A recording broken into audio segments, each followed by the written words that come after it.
Madame, mademoiselle, monsieur, bienvenue à Métro News. Voici les principaux titres qui seront développés aujourd'hui. La Commission nationale de désarmement, de démantèlement et de réinsertion, CNDDR, annonce qu'elle a déjà rencontré plusieurs chefs de gang qui ont promis de déposer les armes tout en posant certaines conditions. Les affrontements entre gangs armés se poursuivent à Cité-Soleil malgré les multiples tentatives des notables et acteurs sociaux. La mairie de cette commune condamne la passivité de la police. Plus de 279 milliards de gourdes étaient déposés dans le système bancaire haïtien durant l'année 2018, chiffre communiqué par le PDG du groupe Croissance citant la BRH comme source. Deux membres de la Commission nationale de désarmement, de démantèlement et de réinsertion, CNDDR, lancent un appel à une prise de conscience générale sur la question des armes illégales circulant dans le pays. Selon les commissaires Jude Jean-Pierre et Gretzi Ronel Charles, la circulation de ces armes présente à tous les niveaux en Haïti est le fait de tous les secteurs et notamment le fait des politiques. Nous profitons de l'espace pour nous lancer un appel à tous citoyens dans le pays, indistinctement de à qui chapelle politique ils appartenu, indistinctement de confession ou croyance religieuse, indistinctement de dans quel niveau que vous retrouvez dans la société, pour comprendre que journée aujourd'hui, ce n'est pas une question de commission des armements qui pourra faire des armements, c'est pas seulement peut-être chef de l'État qui exprime volonté à travers la création de cette commission, et que son travail tout le monde. Nous-mêmes, nous lançons un appel surtout à ces dirigeants que malheureusement la société a indexé, qu'on est, qui a facilité et d'une manière ou d'une autre et ce genre de circulation d'armes illégales. Nous avons demandé, songez avant tout que nous tous, nous sommes haïtiens. Et Haïti, c'est pour nous tous liés. Ce sont des marches citoyennes. Ce n'est pas le fait d'appartenir à telle ou telle chapelle politique donnée. Ce n'est pas ça. Donc nous-mêmes, nous demandons que, même gens, et ils comprennent déjà que pays a ces pays pas non, nous avons demandé, reprendre un petit temps, faire une réflexion un petit peu plus profonde. N'aller de l'autre côté, nous voyons comment institutions, par exemple, des pays dans la région là, qui ont des problèmes même avec nous. Le cas de Colombie, le cas de Nicaragua, le cas de Guatemala. Mais peut-être pour aller plus loin, le cas de Rwanda. Je ne dis pas, ces pays sont sur la voie du développement. Oui, Rwanda a un essor extraordinaire. Donc, il y avait beaucoup de volonté. Donc, nous-mêmes, non. Nous-mêmes, nous pas obligés qu'à exemple. Volonté à manifester la caille. Donc, nous avons demandé une prise de conscience citoyenne. Parce que même, on a parlé de réinsertion et tout ça. Donc, c'est vrai problème dans les traités au plus haut niveau de l'État. C'est ça qui baille existence, non. Mais nous-mêmes, nous pensons nous lancer un appel citoyen, un appel, comment dirais-je, font dépassement de soi pour nous sauver la nation. C'est malheureux que problématique d'armes illégales en circulation, jeunes qui sont à un certain niveau, c'est des victimes. C'est des victimes de toute société. Que ce soit de gens qui utilisent, que ce soit de peut-être parents ou pas de capacité économique, c'est peut-être ça, nous-mêmes, nous demandons. Il faut que des programmes socio-économiques qui allent prévenir l'autre jeune pas arriver là, dans cette situation. C'est malheureux que, aujourd'hui, à la sous-plateau Télémétropole, au lieu que nous parlé d'investissement public, au lieu que nous parlé de création d'emplois, au lieu que nous parlé de politique touristique, nous, toutes les bagages ne sont pas possibles, développement pays, pas possible si pas une pacification qui fait en pile zone, si on ne pas prévenir problème ça dans certaines autres zones, faut que ce soit dans le niveau acteur étatique ou non étatique, que ce soit international, là, qui fait coopération, que ce soit technique, financière avec nous. Je pense que la priorité de l'heure, là, aujourd'hui, à la fois adresser. La commission est venue pour développer une culture de la paix. La commission est venue pour que la stratégie la développer permette qu'il y ait moins de monde qui viennent armés, pour ne pas dire qu'il y ait moins de monde qui est armé illégalement. Réduction de violence communautaire, ce n'est pas l'affaire de la commission seulement, mais c'est l'affaire de tout citoyen en Haïti, dans le pays, que dans la diaspora, qui est capable de mettre poids sous balance et permettre que dans 3 mois, Jean-Abdil là, donner ou changer. Et puis dans 3 mois, c'est pas ça n'a pas tourné là, dans 3 mois, n'a pas des bagailles concrets. Malgré les multiples tentatives des notables et acteurs sociaux, l'entente entre les groupes armés à Cité-Soleil n'a pas été trouvée. Depuis dimanche, des individus armés au centre du bidonville, mais aussi à Wharf Jérémy, Chancerelle et ses environs, s'affrontent. En attendant des précisions claires, certains riverains de Cité-Soleil font état de plusieurs morts et de blessés par balle. Du côté de l'administration communale, aucun chiffre n'est indiqué sur le nombre de victimes. Cependant, la mairie condamne la passivité de la police et impute la responsabilité à l'État central. Joël Janéus, l'un des maires assesseurs de Cité-Soleil, invite les citoyens victimes à porter plainte contre l'État. Je me parlais avec OPC, je me parlais avec le secrétaire d'État à la sécurité publique, là. Je me parlais avec le chef de la police, là. Je me parlais avec le ministre de l'Intérieur pour me dire et bay moun Cité-Soleil une chance qu'on y a là. Parce que la sécurité, c'est affaire de l'État qui est lié. Et PSN, et Premier ministre, là, nous parlait avec lui. C'est affaire sécurité, c'est affaire de l'État qui est lié. Nous-mêmes, en tant que magistrats communaux, nous sommes capables de contribuer, façon par nous, pour nous rendre plus facile. Mais pour pouvoir central là, si vous ouvert porte là, pour le rendre sécurité arriver sur la population Cité-Soleil là. Regardez par exemple, quantité de gens qui mourent aujourd'hui, on ne peut pas régler. Mais il y a des gens qui veulent porter plainte, ça on est passé là. On va tout ça passer. Les gens ouvrir porte pour moun porter plainte, il y a des gens qui peuvent porter plainte. Pour ça qu'on est. Bandits en tout les gens yo fait enterrement. Yo bay moun yo 25 000 gouttes. Yo bay moun yo 50 000 gouttes après enterrement. Qu'on pense que moun ça pas porter plainte. Moun ça toujours pensé que et droit à la ville pas respecté. Ça fait toujours dit frère Maxime yo dans Cité-Soleil qui gen zam nan mais au Cap Goumen. C'est pour yo récop yo, c'est pour yo tourner dans eux même, pour yo font l'autre réflexion, font déplacement des soirs. Pour yo dire comme ça que il pas possible pour n'a tout frère nous accès nous. Par exemple ça, si tout est au monde Cité-Soleil, ou tout est en froid. Surtout au monde la litige ou ben à Pétionville, ou tout en froid. Parce que tout haïtien, surtout aux étrangers là, ou tout est yon monde et sans quel que soit côté le coulé, magistrat Joël Janéus pas d'accord. C'est ça qui fait que m'a demandé frère nous accès dans la commune Cité-Soleil, nous devons réfléchir chaque jour pour nous cesser violence là, pour nous faire camper sur violence là, parce que violence là nous fait les tourner sur vous. Regardez mais ça pour ou tirer qui décalé sur monde qui attaqué a, il trois qui tourner sur vous. Changer la vie ou capable. C'est ou gen zam nan mon. Même laisser monde qui t'a porté le ba ou mais c'est dans mon lié. Job là pas bon. Font camper sur job ça. Messieurs dames Cité-Soleil yo et gen l'autre bagaille rentrer là-dedans et l'état pouvoir central là ou capable changer vie monde Cité-Soleil yo parce que monde k'ap mourir yo pas mouche. C'est monde yo même gens avec nous. L'Organisation internationale Médecins sans frontières a procédé ce mercredi à l'inauguration d'un service dédié aux grands brûlés. La cérémonie a eu lieu en présence du chef de cabinet du ministre de la Santé et du chef de mission de Médecins sans frontières. Les responsables de cette ONG en ont profité pour annoncer qu'ils ne vont pas laisser le pays de manière définitive. Voilà, nous avons en moyenne entre 600 et 800 patients par an, grands brûlés, pris en charge donc dans le centre. Okay.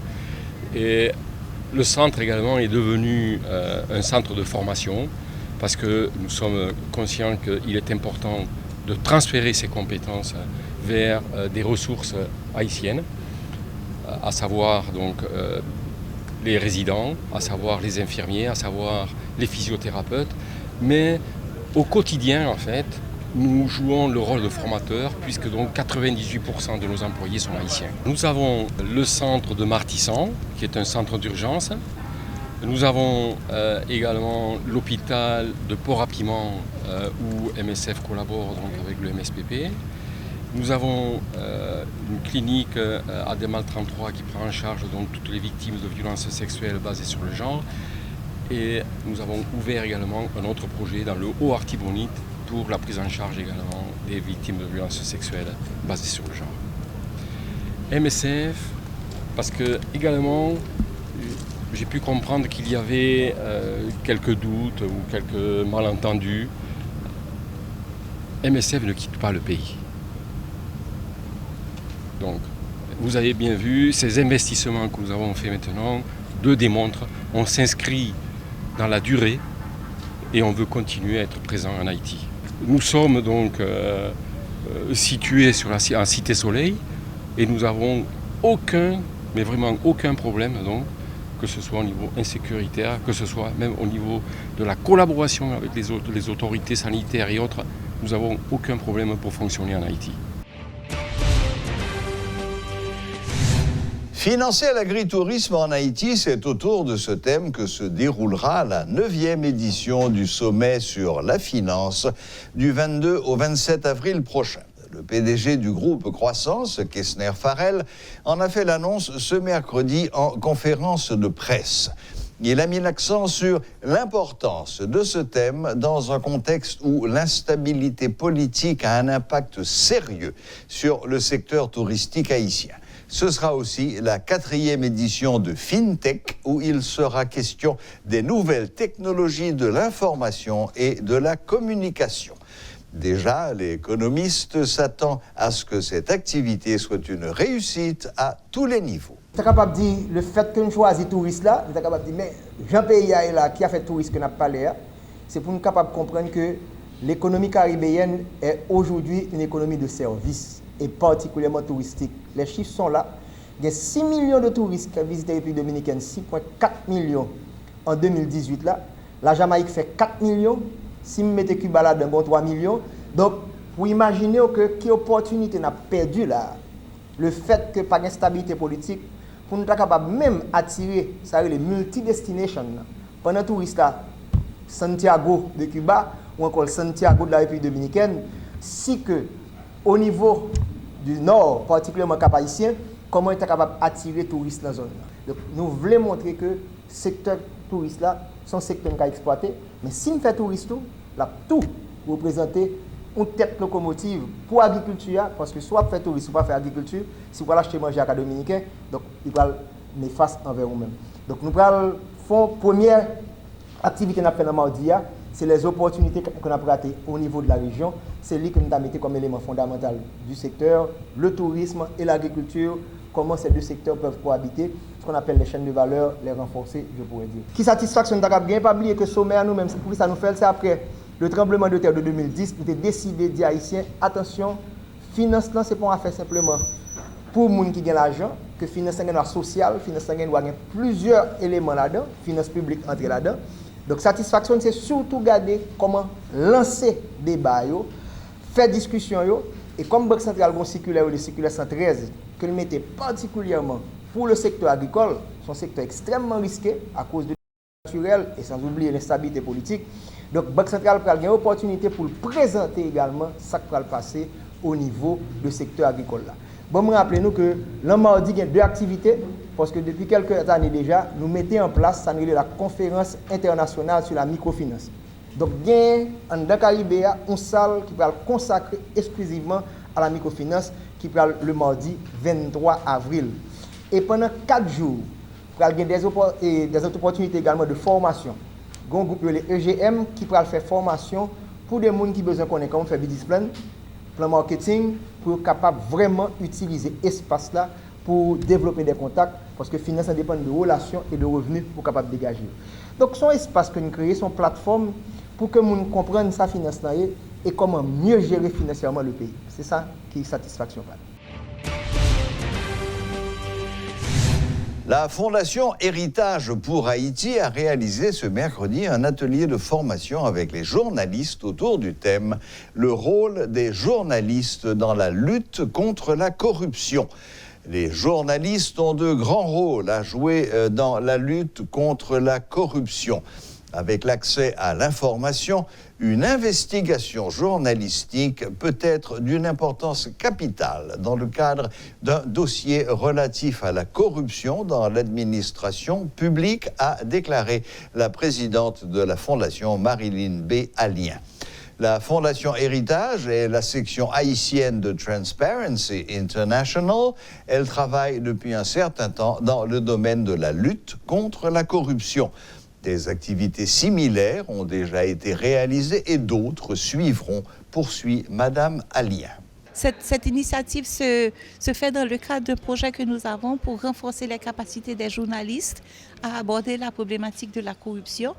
Et nous comptons réaliser très bientôt un séminaire sur comment monter, comment faire une investigation, comment les journalistes peuvent faire des investigations en matière de corruption.